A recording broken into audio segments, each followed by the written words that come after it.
Hello, my wonderful viewers, and welcome to Exmortis Part 2. In the last episode, I was reading this journal, or a diary. So as the story continues,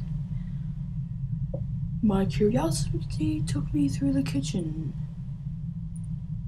bedroom, and lounge room. Never heard of that before a thumping noise from the roof on the second level startled me so much that I ran straight out the front door and back through the forest to my automobile. As it was, I almost fell off a small ledge and into the thicket below. Whoopsie! I felt like a complete fool being scared off by rats, which I assumed they were. May 29th, 1997. I had a nightmare last night. All I can remember is the blood and the frightened screams surrounding me and the house. The house was in my nightmare, too. May 30th, 1997. I called in sick to work once again so that I could venture out to the wilderness and explore the abandoned house once more. Batman, you're not supposed to lie to your boss. Not surprisingly, I found the structure with relative ease as I did yesterday. However, I was startled when I... Excuse me. Oh god, what is it with us Let's Play people and burping during serious moments? I'm so, really. Alright, sorry. However, I was startled when I noticed that the front door was closed. I am certain that when I left in such a hurry the other day that the door had been left ajar. In any case, I eventually attributed the closed door to the wind, as I was clearly the only person who had been in the old house recently. I repeatedly scoured through the house for anything interesting, heading back through the previously visited rooms. Once again, as I passed through the hallway outside the main bedroom second level, I heard heavy thumping coming from the roof. I was instantly very tempted to repeat yesterday's dash from the house, but I swallowed my fear and continued on with exploration. In the limited time that I had before dusk, unfortunately, I did not uncover anything that would help explain the mysterious disappearance of the most recent tenants. May 31st, 1997. I sit here in the lounge room of the old house by candlelight recording in this journal the events that have transpired today. Although I am scared to within an inch of my life, I am bound to this house and feel that I do not have the strength or resolve to run back to my car at such an advanced hour. As I have for the past week, I returned to this house with the intent of uncovering anything that could help answer the question of its missing tenant. I failed to uncover anything that could help the case, but what I did find seems far more precious and disturbing than I could ever hope for. As I was scouring the library for any misplaced photos or letters, I almost tripped myself over a leather-bound book sitting in the middle of the dusty floor. Didn't I run into a book? I was certainly miffed as to how I missed it in my movements through this house of the past few days. Picking up the book, I felt a slight empowerment rush through me. The distant sound of wind began to sound like whispers, and the room in which I was standing seemed to darken. Sorry, I'm trying to read faster because I only have 10 minutes per part, so I don't want this to take up a whole episode. I wonder what knowledge the scribe had passed down the ages for me. Enchanted by this ancient literature, I retreated back into the lounge room, settled down on one of the most comfortable chairs, and continued to read through the contents of the book. Written in what seemed to be a red ink of some sort, probably blood, a lot of the content didn't initially make sense to me, as the majority of it is written in a language that is foreign to me. But in the back of the book, there were abridged translations written by a Mr. Xavier Reham from 1990. The majority of what I could understand seemed rather jumbled and nonsensical. Rather disappointed, I closed the book and relieved myself of its burden. Things from this point became rather blurred and frighteningly surreal. The sound of distant forest animals stopped as if all life paused waiting for my next move. The wind outside stopped pounding against the shutter windows, and the candle winked out of existence, leaving me in almost pitch-black conditions. I listened closely, and all I could hear over my heartbeat and rasping breath was whispering that I shrugged off before.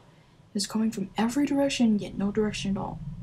The whispering slowly got louder, until it sounded like a dull roar. Voices of many different types called out. They cried in pain, screamed my name, and some shouted obscenities I dare not repeat. There were so many of them, so many voices. I felt multiple hands pin me down to the chair by my upper torso, but every time I flailed my arms out in front of me, they connected with nothing but air. The harder I was pressed against the chair, the harder it was for me to breathe, and soon I could not breathe at all. I blacked out. The last thing that I remember was a flash of my nightmare from the night before. The flash of the blood, the flash of the screams, the house. I woke up about 20 minutes ago, slumped in the chair, It is now long after dark, and I dare not brave the sub-zero temperatures of the woodland winter to return home this evening. Tonight I'll be staying here in this accursed house. Bad mistake, dude. Or, not bad mistake, big mistake. I sometimes think that I can still hear the whispering, or are they just echoes of my earlier brush with madness? I can feel the urge of slumber rush towards me like a freight train. I pray that I survive the night. June 1st, 1997. Plagued by nightmares more vivid than I care to remember, I woke screaming. It appears that I slept through the daylight hours. But it didn't matter to me. I was incensed to fight the freezing conditions outside and return home, but I was scared to move from the spot. They started whispering to me again. I want to leave, but I can't. They won't let me. I scream at them, but they just laugh and utter obscenities back at me. What have I released upon this world? Oh, really? How many journals is this going to freaking write? I was about to maintain it. I've been here for a week now. Surely someone must be looking for me now. I pray that they find me. My character's wrong. For that, I actually pray that it comes through. Okay. Still it's morning. Keeping me here, keeping me alive. The name is you too. I came right about for my son. Almost done with me. I also need so finally I can know it's real. No, just I should have done these things. The only thing and eating them out loud. I could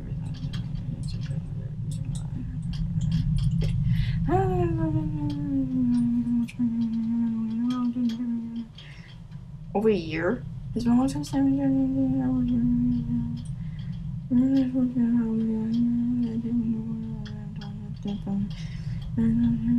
the Exmortis shall make the world remember what was, and I will be integral when you see what will be.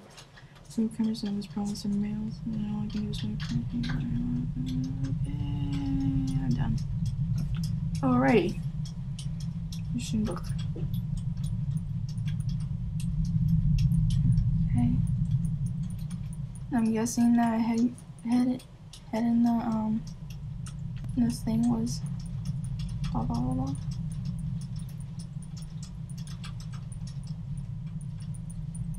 Okay, nothing else. Still in there, hello? Bye-bye. I'm gonna end up having to go down the dark. Oh, crap. Take deep breaths, take deep breaths. You guys are with me, right? Right? I can handle whatever you throw at me. I'm not afraid of you.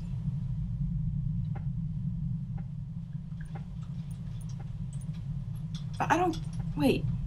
I just been here. Where am I supposed to be going?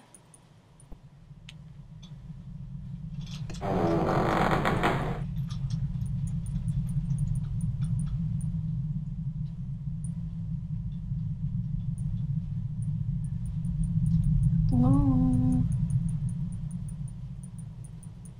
There is nothing for me to click here. There's nothing else in the sides either. A lounge room. This is a lounge room, so this is where he was reading that book.